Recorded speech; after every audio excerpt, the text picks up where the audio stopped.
జిల్లాలో scouts and guides ను మరింత విస్తృతం చేసేలా కృషి చేయాలని జిల్లా ఆర్గనైజింగ్ కమిషనర్ కంచనపల్లి రత్నాకర్ అన్నారు. పట్టణంలోని ఇందిరా ప్రియదర్శిని మైదానంలో స్కౌట్స్ అండ్ గైడ్స్ కౌన్సిల్ సమావేశాన్ని ఏర్పాటు చేశారు.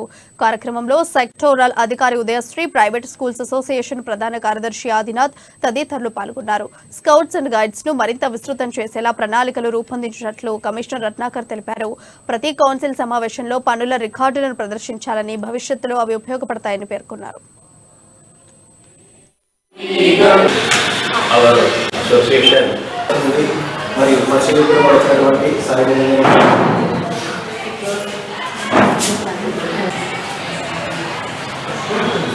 సలహాలు తీసుకుంటూ అందరూ గ్రూపిజం చేసేసి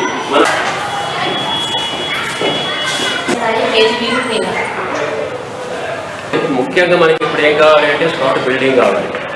ఇప్పుడు బిల్డింగ్ లోపల ఆక్రమణ జరిగింది.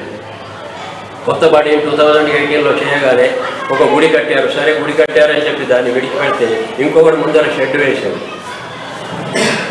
దానికి ఇక మనం చెప్పుకోకూడదు, కానీ రాజకీయ బలం అనేటువంటి రాజకీయ బలంతో వాళ్ళు మనల్ని అడగలుగుతారు. ఇప్పటికైనా మనం ఒకవేళ మనం అందరం స్కౌట్స్ మన పిల్లలతో సహా కలెక్టర్ దగ్గరికి వెళ్తే మన ల్యాండ్, మన జాగా, మన అన్నీ మనకు వస్తాయి అనేటువంటి కాన్ఫిడెన్స్ మాకు.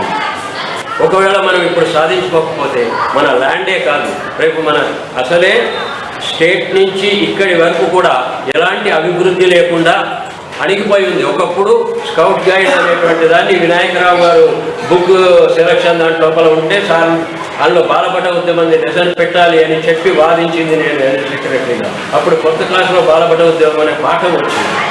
ఇప్పుడు ఆ పాఠం పోయింది, మొత్తం పోయింది. ఇప్పుడు ఏమైంది అంటే స్కౌటింగ్ అంటే దివా నక్షత్రం అయింది, అంటే పగటి చుక్క.